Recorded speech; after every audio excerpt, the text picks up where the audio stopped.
Hey everybody, welcome back to Tech Odyssey. So today I want to talk about something that hopefully will be helpful to you. I mean, of course, I hope all videos are like that, but this one is about whether you should get the iPhone 13 or the iPhone 13 Pro.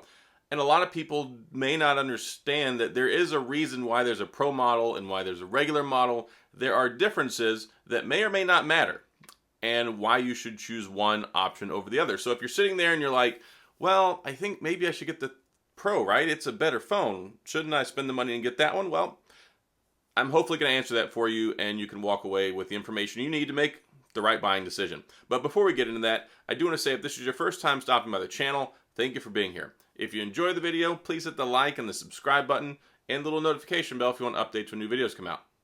Now let's talk about the iPhone 13s.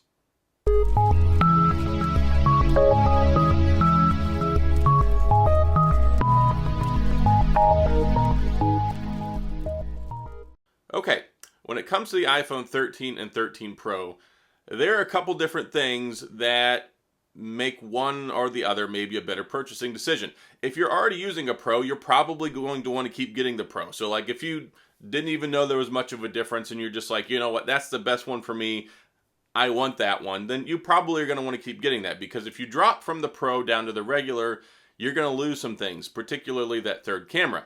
See, if you want the best camera experience, that's probably going to be the number one determining factor on whether you want to get a Pro versus a regular. The screen sizes are about the same whenever it comes to the 13 and the 13 Pro, both 6.1 inches.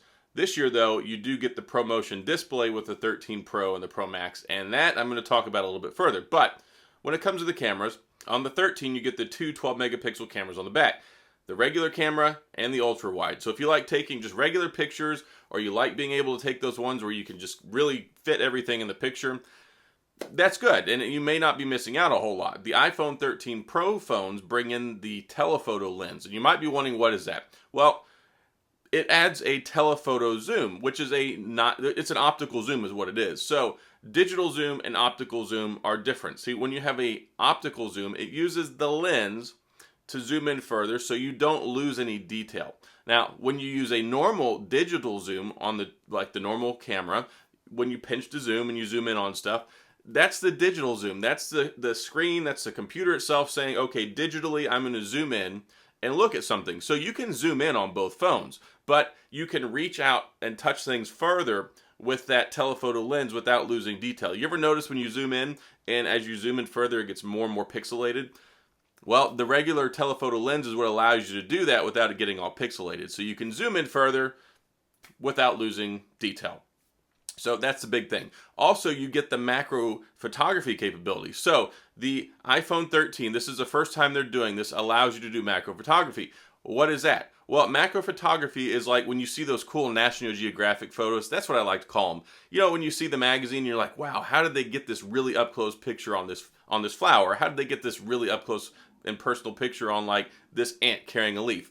That's called macro photography. And the iPhone 13 Pro, this is the first time you can do that. So if you want to be able to take those really, really cool, super up close photos, then the iPhone 13 Pros might be for you, because the normal 13 won't do that. You're going to get the normal blurred out looking picture as soon as you get too close to it. So I'm excited about that. Now, the other thing is you also get some other enhancements. You get a new autofocus. You also get better low light photography and video. If you like to take pictures and videos in low light settings, then the 13 Pro is going to be better. The 13 is still better than most phones out there on the market. So if you're just going out to the bar, you're out sitting on the patio eating your favorite, Tex-Mex food, and you want to snap a picture, most times you're going to be okay. But if you really are going for like those high quality, really like professional kind of shots, if you really need a bunch of detail in there, then you're going to want to go with the Pro. So the camera, it really is the biggest differentiator.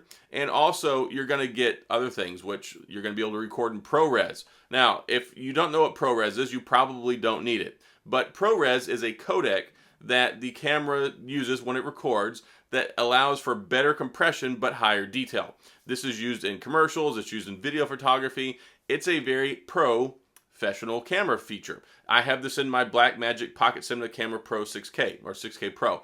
I don't ever use it because the file sizes are so big. If you try and record in ProRes, or you try and record these really high quality videos, Here's the thing. I bought that camera and I started recording, and I was like, a 10-minute video was like 50 gigabytes. Whereas I'm recording here with the regular compression on the iPhone, and I'm getting a 10-minute file, and it's like 2 or 3 gigabytes. So there you have it. And a lot of people are like, oh, well, you can only do 1080p with it on the 128 gigabyte model. It makes sense. One video file could like take up half your storage. So you have to be very careful with that. So the ProRes codec is great. It's really cool that they do it, but most people, you're not going to need it. So those are the big things.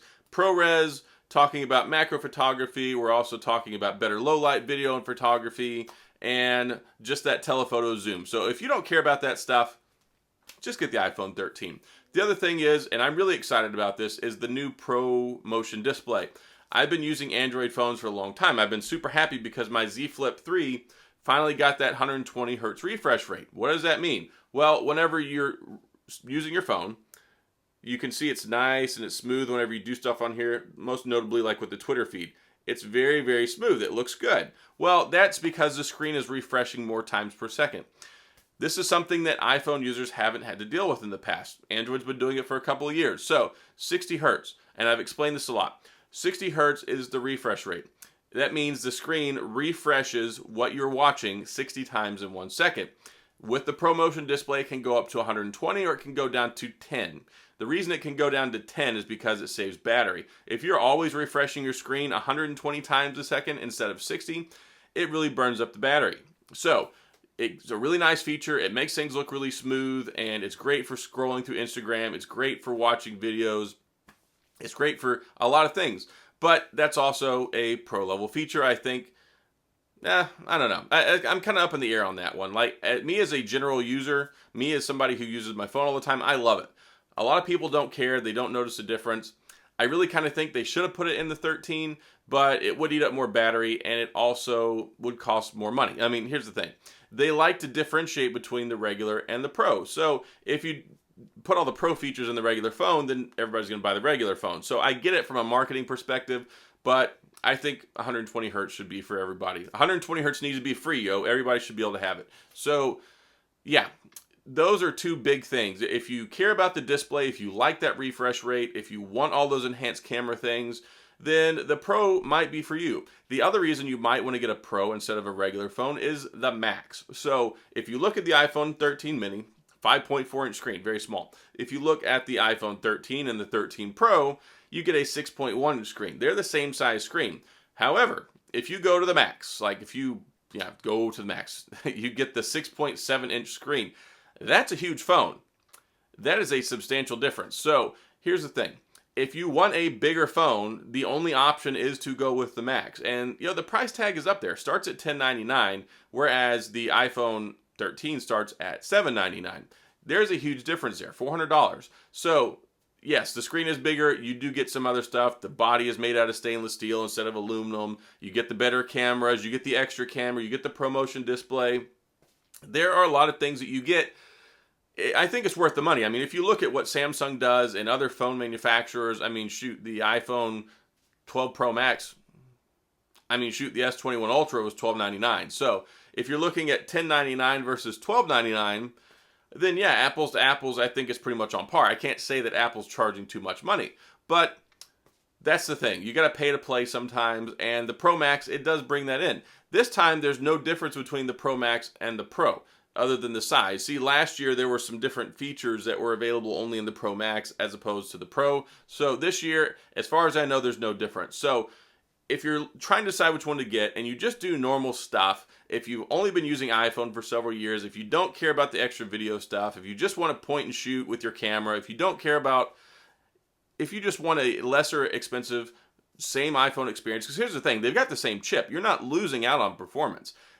The A15 Bionic Processor is the most powerful phone processor in the world. You get that in the iPhone 13 or the 13 Pro or the Mini or the Max. So if you just want the latest and greatest experience, same old Apple, it's going to take good pictures, it's going to do everything you want quick, fast, and in a hurry, and you're going to enjoy it, just get the 13. Save yourself some money. If you want to get the Pro because you like the way it looks, if you like the colors, because there are different colors. The Pro Max has 4 colors. There's 5 on the iPhone 13 and also the Pro. They're different. So take a look at those. But as far as a day-to-day user experience, you're not going to notice any difference at all using the 13 or even the 13 mini as opposed to the Pro or the Pro Max. So if you want those extra pro level features, if you want to be able to record in ProRes, you already know that. You're going to go get the Pro. So, you're probably just watching this because you like watching me talk. But there are differences there, and I wanted to lay that out because a lot of people go into it and they're like, well, the Pro is the best one. I should get that, right? Well, no, not necessarily, because you may not be getting any extra tangible benefit out of it that you're even going to notice. So if you're not going to notice, and if you're going to get the same experience, why spend all that extra money? Save yourself some money, just get the 13. And likely you probably already know if you want the Pro because you probably need it for some of those features. So that's all I've got in this video. I hope this is helpful. I wanted to break this down and explain things to you so you know exactly what the differences are, the main selling features between the normal 13 and the Pro series devices. And hopefully I did that for you here today. Now, that's all I've got. If you have any questions or comments, please feel free to leave them down in the comments section. I will get back with you. If you enjoy the video, please hit the like and the subscribe button and the little notification bell if you want updates when new videos come out. And as always, thanks for being here. I appreciate you watching, and I'll see you guys next time.